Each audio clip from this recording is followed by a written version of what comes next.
Yo, man, we back with part 2 of the Gravedigger, my man's 051 Melly. That boy was causing havoc around Iraq. You hear me? That boy most definitely was a problem, man. So we about to get into it, this part 2. Make sure y'all like and subscribe, man, and share my shit. I'm trying to take it to another level, man. Let's get into it. Tweet a bunch of laughing emojis with no further context. This will be followed by another tweet of Melly saying that he had heard that somebody was looking for him, and yet another tweet, this time clearly referring to the shooting by posting a bunch of emojis depicting a person running and shooting. The following day, Melly would start making fun of Newski more directly, laughing at someone commenting on the news story about the incident, and he would also make a tribute post to Fathead and Lil Mark saying how he wished he could see them again, but that he has to continue turning up for them in the streets. Crump, on the other hand, had been going back and forth with Newski even before his death, with Crump calling Newski a fake gangster, and not long after Newski's death, Crump would let his infamous Twitter fingers loose, dissing Newski for being an internet gangster who had been talking tough online, but now would face the real consequences. But Crump wasn't satisfied with just tweeting, and eventually, he would even post a video of himself at the murder scene, even saying how he was there with the very person who killed Newski. He doesn't want to be on camera, which many have taken to be an obvious reference to 051 Melly. Them left Newski. They left his right here. Was too grown for all this shit right here, man. They left his up here on folks now tweaking. To be doing this shit. Buying some shoes. Y'all see real be up here though. I knew that was gonna spike me up here on folks in this deals when be on the news. I look like Newski. Hit his ass up right here on Pat. You gotta relax. I'm with the that did. He don't want to be on camera though. Hit his ass up right here on Pat. Hey, fuck my boy up. Right here, you feel me? Historic events. Y'all know I'm gonna bring y'all around this shit. Historic events. Wish you would play with me, boy. I look like Newski. Why you on that? They done spanked his ass for doing that. This is why he got whacked right here. I guarantee it. He ran into this though. He ran into the children's place, died like a bitch on Pokes now. Goof. No, what do I look like Newski? Lil Durk was obviously heartbroken by the loss of his cousin, but this would be only the beginning of 051 Melly's campaign to torment Lil Durk. Later that year, Durk would actually come face to face with Melly, as the two would run into each other during a meet and greet event for the rapper T.I., where Durk was together with his OTF crew, while Melly would arrive with King Louie's Mubu crew. This would lead to a major scuffle between the two crews, requiring the police to break things up.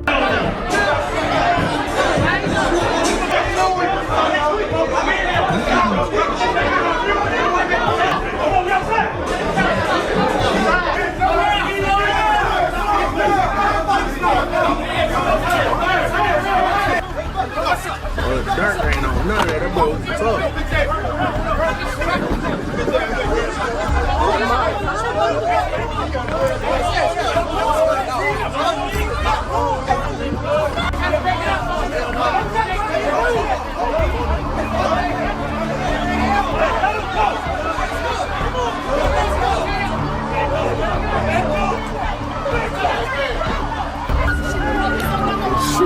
Yeah.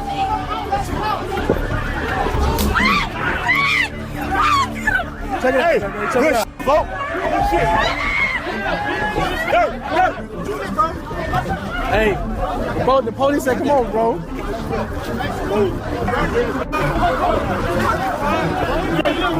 I already know to stay back, folks. I want to give a special motherfucking apology to my motherfucking brother, Henry, from the shop, man. The shop 147. I apologize for disturbing the peace, OTF as a whole. Hearing you, my brother, and you know I got your back 100%. Talking about a nigga choking me, man. What the f going on, man? You already know we can fight head up if you want to. We can shoot it out on you goof ass move, boo, man. F you talking about, Crump? Why the f was you running? F wrong with you, Louie too, man. Crump and Louie. Afterwards, Melly would troll about the incident on Twitter, saying that Durk had panicked after seeing him and had failed to do anything to him before their crews got into it, perhaps subtly implying that Durk should have at least tried something given what Melly had done to Newski. But unfortunately for Durk, Melly had zero intentions of keeping the beef only on the internet, and less than a year after Newski's murder, he would allegedly strike again.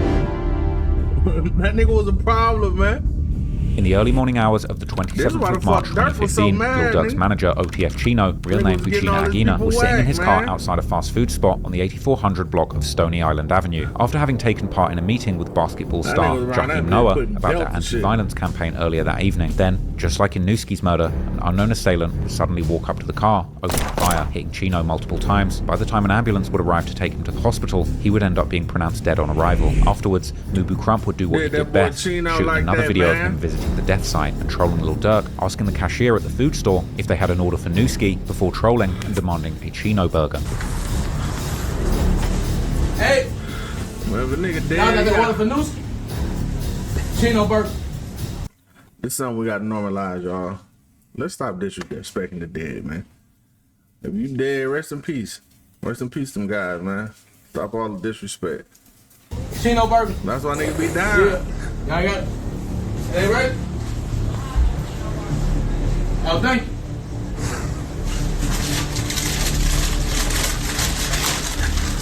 Oh, Bill. What's up? Y'all with that OTLK? Oh, man. Hey, this motherfucker focus as hell, man. Y'all, this shit ain't done, man. Y'all done put this shit back on the grill, man. This shit disgusting, man. Get this shit together, man. For real, this shit bogus as hell. Only about a week after Chino's murder, one of the founding members of the 600 set, called Lil Boo, real name Jerome Anderson, would also reportedly be gunned down by an assailant getting around in a gold-colored car. A member of 051 called Ario, real name Arius Fitch, would be arrested as a suspect in the case later that very same day, but many have also rumored Melly to have been involved in the case, particularly as Lil Boo's sister would later diss Melly after his death, telling him to say hi to his brother in the afterlife. Following Chino's murder, Lil Durk has been rumored to have placed a $150,000 bounty on Melly's head, which, while unproven, may not be far-fetched given the murder-for-hire charges that Lil Durk is currently locked up for. This would allegedly lead to a young member of the THF-46 set called Raheem, who was only 15 years old at the time, to try and hunt Melly down a few months later in May, actually catching him and other 051 members on the 6000 block of South Wentworth Avenue and opening fire at them, hitting Melly in the head. Dog, I remember niggas used to want to be police officers, basketball players, firefighters. Man, I ain't heard nobody say that shit in so long. A doctor, lawyer, none of that. Everybody want to be a gangster. Everybody cut, huh? Until you get hit in your shit. Now you want to tell, get your mama whacked. Like, go ahead, man. Go to school and be something, man. Just look at this nigga. Look. That's Mubu. Look at him. This shit look crazy. And foot, whilst also hitting others, including Lil Boo's alleged killer Ario. All victims would be taken to hospital with serious injuries, but miraculously, nobody would die in the incident. And afterwards, pictures were posted online showing Melly with crutches and a cast on his leg, while he would also jump on Twitter and let everybody know that he wasn't shaken by the incident one bit, as Melly's brother Wu would also later tell Zach TV. Hey, I got two brothers and they know me. Arrow, check it out. What's up? My big brother Arrow, my big brother Melly, y'all know we blood. Zach and all this shit, finna see all this shit. Shout out to Zach one time. Shout out to JCV, man. My nigga. All the time, free roam. It's your money, man. I tell you different on the camera, man. They be lying, man. We doing this shit, man. Look, catch me. One headshot, one shit y'all did, boy. Hey, no, shout out, slow. He really straight off that headshot, man. Y'all know it. But unfortunately for Raheem, shooting the Chirac Gravedigger but not killing him meant that he was going to be moving with a huge target on his back from that point onwards. And Melly would make it clear by swearing on Lil Mark's life that he was going to make his enemies suffer. Only a few days later, on the 24th of May, Raheem and another teen were walking in an alley near 45th Street and Cottage Grove Avenue in the Bronzeville neighborhood when someone... If you know you just spanked the nigga, got on his ass, why the fuck you outside walking around? Y'all niggas ain't got cars? Y'all niggas ain't got nothing. Y'all just are killing niggas and walking, huh?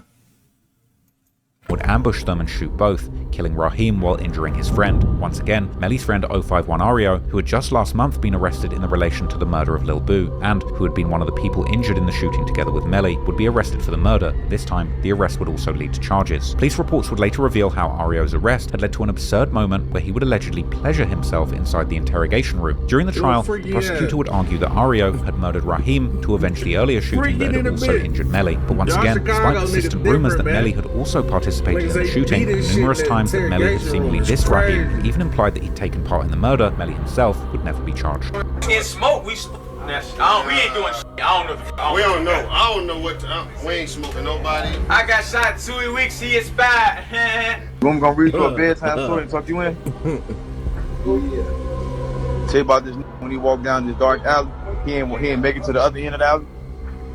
I'm just reading the comments, bro. I'm just asking you. I said you said you finna go to sleep. I am. And I said you want me to tell you about this story about this nigga, right? He went in through the one end of the alley, but he didn't make it to the other end. It was a black alley. Trying to tell you the story. I've heard of it. It's a story. Why you never heard of it? Why you wasn't there? Of course. That's what I'm saying. I've heard of it. That nigga was terrible, dog. After Raheem's murder, Melly would seemingly lay low for over a year, but in November 2016, he would allegedly strike again. On the 26th of November, a mass shooting would take place inside a party on the 8800 block of South Exchange Avenue, which would end up killing 18-year-old Daquan Barnett, also known as Bankroll Q from Melly's 051 Young Money set, a shooting that also injured 5 others. The online rumors would later claim that the shooting was done by youngsters from the so-called Motown part of Chicago, a neighborhood that's for the longest time been associated with the Black P. Stones. One of these youngsters, called Breeze, would later seemingly brag about the shooting on Twitter, but meanwhile, another one would end up losing his life less than 24 hours later. The following day after the fatal party, at around 2:03 p.m., 18-year-old Delvon Weston, known in the streets Wix gives you the power of AI to build the website you need. With full as Lil Del from the Folly Boys set, which is one of the many sets based in Motown, was sitting in a parked car on the 8800 block of South Marshfield Avenue in the Auburn Gresham neighborhood, when a dark-colored SUV would pull up next to him and someone would open fire, hitting Del several times in the chest. And while he was reportedly able to drive himself to the Christ Medical Center, he would ultimately be pronounced dead at 2:22 p.m. Only a few minutes after Del was pronounced dead at the hospital, 051 Melly would hop on Twitter, simply tweeting, "I'm an army alone," followed by "right back," as if he was celebrating a successful get back. This was followed by a tweet saying, "Finna go change my clothes," that he would post together with a video showing himself sitting in a car while talking to a person, who would show a gun to the camera before seemingly saying how they had got someone or something. No, you a little yeah. No, you a bite him. Oh yeah, you got them. That's what I'm talking about. When? Last time. When you gotta get your girlfriend, you gotta be faithful, bro. I got a girlfriend. You gotta get like me. You gotta get like me. You got girlfriend named I'm out of that though, G. What's wrong? The person who Melly was talking with was a little-known face in the drill scene at the time, but he would later become known in connection to Lil Durk's murder for hire allegations, as this person would turn out to be none other than Stephon Mack, who would also be eventually killed in 2022, allegedly as a retaliation for the murder of Lil Durk's brother D-Thang. But later on, Melly's other friends would also often make posts on social media implying that Del's murder was connected to the death of Bankroll Q, and that Melly had in fact had something to do with it. But besides tweets, the murder of Del, like so many of Melly's other alleged bodies, is only based on online rumors and theories. Right here. However, in 2017, Melly would allegedly commit a murder that would almost get him caught. On the 13th of June, at approximately 10:30 p.m., residents on the 5000 block of Drexel Boulevard would report gunshots, and in the building's gangway, 22-year-old Dandre Smith was found lying dead, his body riddled with bullets. The investigators would eventually learn that Dandre, known in the streets as Lord Dre, was a friend of 051 Melly, and on the day of his death, he had been asked by Melly to participate in the robbery of a drug dealer. However, this robbery plan was allegedly just a ruse to get Dre to meet Melly, who he might have known deep down was out to get him, as Dre would allegedly text his brother to let him know that he was with Melly in case something happened to him. Melly and a woman named Tiara would then allegedly drive Dre to the building on Drexel Boulevard before Melly would shoot him in the gangway. But why would Melly kill somebody who had supposedly been his friend? Perhaps they'd had a falling out recently, or perhaps for a much darker reason. Because if the investigators are to be believed, the reason had a much more sinister explanation, as Melly had allegedly learned that there was a $12,000 bounty that had been placed on Dre's head, which was money that Melly needed to bond out his brother Wu, who had been arrested 2 days earlier on weapons charges. In fact, Melly and his brother Wu would even allegedly have poorly disguised coded conversations about the murder plot on recorded phone calls while Wu was still in jail, while a witness would tell the investigators that Melly had tried to claim to her that it was THF-46 who were trying to kill him and Dre, and that both Melly and Dre had money on their heads, and it was only a matter of time before one of them would kill the other to claim the bounty. However, at the time, the police simply didn't have enough evidence to hold Melly on these charges, and while they didn't know it at the time, before they could ever capture him for good, it would already be too late, both for Melly and his next victims. At the end of 2017, Melly's good friend Mubu Crump would be released from federal prison after he'd been locked up for about 2 years, and he would get back onto the streets and online and do what he does best: troll, even dropping a song dissing Durk and his crew titled OTFK, where he would diss numerous gangs and sets like THF46 and Lamron, as well as dead people like Newski and Chino. Crump would keep disrespecting his ops, perhaps thinking they had all gone Hollywood together with Lil Durk, but unfortunately for Crump, there were plenty of his enemies still left who were willing to show him that he wasn't the only tough guy in the city, and that even having a top shooter like Melly around couldn't save him. In the early morning hours of May 25th, 2018, Crump and Melly were attending a party on the 6800 block of South Morgan Street, only a few blocks away from Lil Durk's Lamron set's hood. While Crump, whose real name is Ronald Crump, was standing outside the party with another man, a car would drive by and someone inside would open fire, striking both. Crump would pass away from his injuries, but the other man would end up surviving after a surgery. Now, there's been many rumors about that second victim, with many claiming that this person had in fact been Melly himself and that he had actually been the main target. But while Melly seemingly was in the party, he would deny having been the second victim while on an Instagram live with Durk's good friend and OTF affiliate Bezu from THF46. If I was there, it wouldn't go on. If I was there, it wouldn't go on. You could say one person, and I wasn't there. I was in a bush. Lying, bro. You know I know you lying. You know I know you lying. What situation? Just say one person out there. No, bro, we getting recorded, bro. You know that. I'm not gonna say no name. You know what's going on. Y'all niggas I getting just told you recorded. that one Why person. the fuck you And even what on was that I doing bitch, you when- stupid no, I motherfucker? Fucking These niggas run dumb. some gunfire? Yeah. I ain't no stupid. Super Sabo, what? You heard the thing to you. I'm real smart. You even told me I'm not no. I wouldn't even try to talk to them. Police report on the shooting would also note how the second victim had no gang affiliations or previous arrests, and the victim's age would also be reported as 28, while Melly was only 26 at the time. But whether Melly himself had been shot or not, he was looking to avenge his good friend's death. And while nobody would be arrested for the murder, if dissing was anything to go by, Melly would certainly have no problem deciphering who had been behind the hit, as people connected to Lil Durk's OTF crew were quick to start rejoicing over Crump's death, with everybody from Lil Durk to Bezu and even King Von, who had only recently returned home after beating his own murder charges, would participate in the dissing. Bezu would seemingly even later imply that the police had come looking for him after Crump's murder. Hey, look, the Crump woofing at me on the internet. Somebody smoking, they come get me. You finna do the same. However, one of the main suspects that the online sleuths have attached to Crump's murder is actually Lil Durk's childhood friend, Lil Steve, from his own Lamron set, who actually many consider may have been the actual triggerman. Durk's fans have even considered these lyrics from his popular No Auto Durk song from September 2018 to be an admission that Steve was actually behind Crump's murder, with Durk rapping that the ops can't have a party on their block if Steve is out there. But before Melly would get his revenge on Durk, he would allegedly finish another job that he had started a long time ago. On the 19th of August, only a few months after Crump's murder, 19-year-old Tyrone Marshall was hanging out with a friend on the 4000 block of the South Calumet Avenue in the Bronzeville neighborhood. Tyrone, known in the streets as TY, was also known as an aspiring rapper, but Melly would have a more personal connection with him, as TY had been a friend of Lil Del, whom Melly had allegedly killed as revenge for the murder of his friend Bankroll Q. Moreover, TY had allegedly been present during Bankroll's murder. At around 3:27 p.m, while TY was leaning on a car and talking to his friend, another car would pull up, and someone from the inside would fire shots, hitting TY in the head, and he would later be pronounced dead at the hospital. Interestingly, this time, a witness would actually recognize Melly as the shooter, but once again, the police would be too slow to act, and before they were... Bro, if you got a nigga outside, and you know he killing all your homeboys, how was you making yourself that accessible? Like, you free, you sweet. You a free kill. The fuck you outside leaning on a car for? You knowing it's a nigga outside assassinating your homeboys, and you just outside like, fuck it. That's what I'm saying. Niggas be too sweet. Like, what the fuck wrong with y'all, man? Able to gather enough evidence to catch Melly, it would already be too late. Even with the most conservative estimates, Melly had now gotten away with several murders, but he wasn't done with his revenge campaign before he would get back for the murder of Crump, and only about 2 months after TY's murder, he would get his opportunity.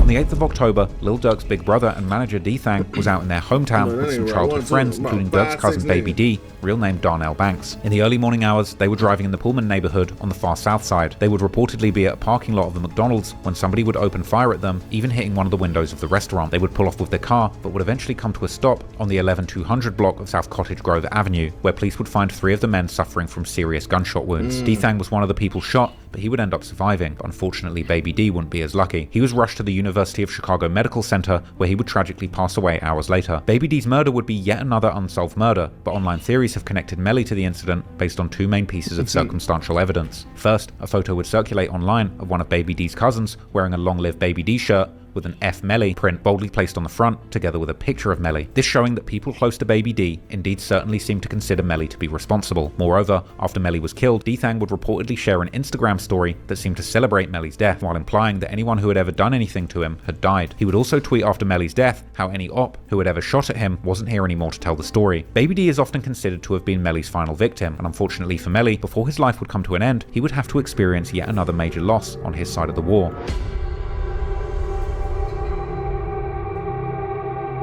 On the 3rd of January 2019, Melly's good friend Mota, real name Wilbert Morris, was driving with a friend called Side, real name Marcus Clark, on the 5000 block of South Indiana Avenue in the Bronzeville neighborhood, when someone would open fire at them shortly before 1 p.m, hitting one of them in the chest while the other one in the face, killing both at the scene. Mota and Side were from Jaro City, a set who were at the time very close with 051 Melly's 051 Young Money set, the two even sometimes going by the connected name YM Jaro. And personally, Mota was one of Melly's closest friends, his death clearly being one of the toughest losses that Melly had faced in the streets, with Melly swearing that one day he would make those people responsible cry like he had. And once again, if dissing was anything to go by, the usual suspects close to Lil Durk's OTF would begin taking shots at Mota and Side. This time, OTF's younger generation would take the charge, like the rapper Moowop, who would preview a song on his Instagram where he would diss FBG Duck, whose murder he would eventually be convicted of being part of, as well as dissing both Mota and Side with a slick double entendre. Do from 63rd, couldn't get back up, knock a hold out the sky when we spin rap up. No doubt, given enough time, Melly would have claimed yet another victim to avenge the murder of Mota, but given the amount of havoc and destruction that he had caused, even Melly himself likely knew that his days were numbered. Or perhaps he didn't, because during his Instagram live with Bezu, Melly would proudly claim that he was never going to move out of Chicago, and that he was going to live until he was 100, with even Bezu giving him credit for knowing how to move in his hometown. I'm gonna move to Mexico, man. Start a new life, bro. I'm scared. Oh, no, I ain't never moving out of Chicago. Oh, yeah. I love it here. Make it here. You said make it here. Sure. I'm gonna make it. I'm gonna make it to 100 years. Sure. I'm gonna be one of the last ones standing. Yeah, you know how to move. Duck that taco. Autotune 2026 is finally here, and it's been rebuilt from the ground up to give you guys professional sounding vocals. And nah, I ain't ducking my taco. Just so you said it right the first time. I know how to move. I ain't ducking my taco. You know how to move.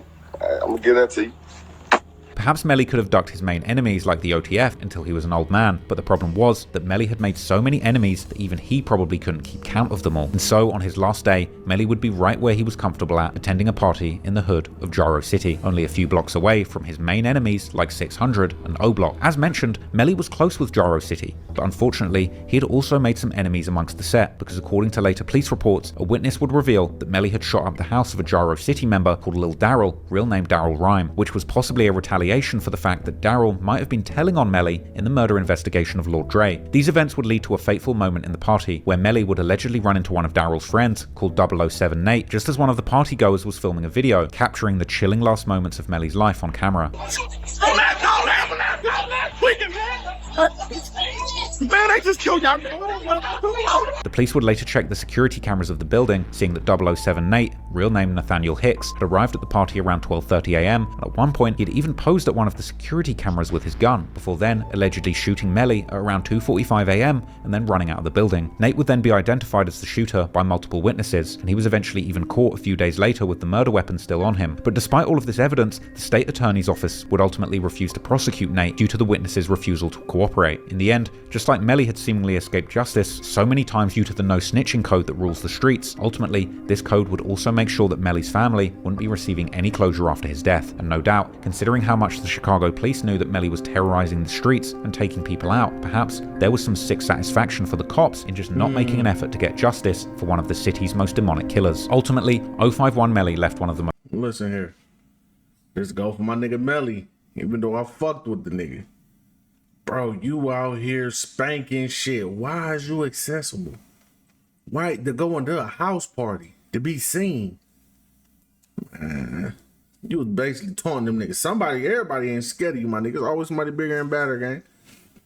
You knew better than that, man.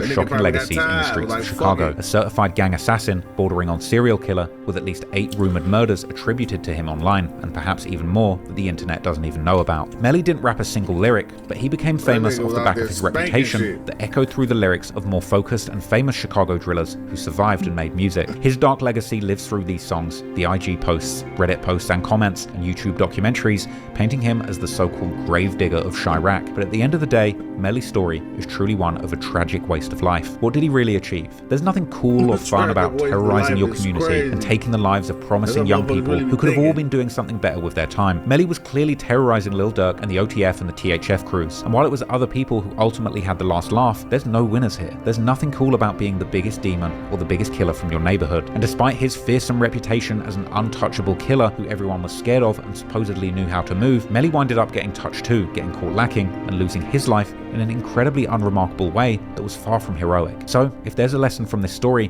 it's that there really are no winners in the streets, no trophies for being the top killer, just a shortcut to an early grave and a very big list of sins to answer for when you do reach whatever comes after life. So I hope you learned something from this story and can go and do something positive today. Thanks for watching.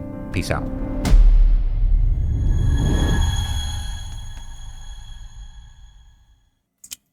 If you want See, look, man, that's it. That's the story of my dog, 051 Melly. And he was running around here going crazy. He was spanking shit till he couldn't no more. Nigga said he went out the way he went out, but shit, that's how all these motherfuckers go out. You know what I mean? I want y'all to drop in the comments how y'all would have moved. How y'all feel about that? Y'all feel he was stupid, or y'all feel like he was just tired and didn't give a fuck? Drop it down in the comments, man. But look, go ahead, like, subscribe my shit, man. Share my shit. Let's come on, so I can keep pushing this content out for y'all. All right, I'm out this thing.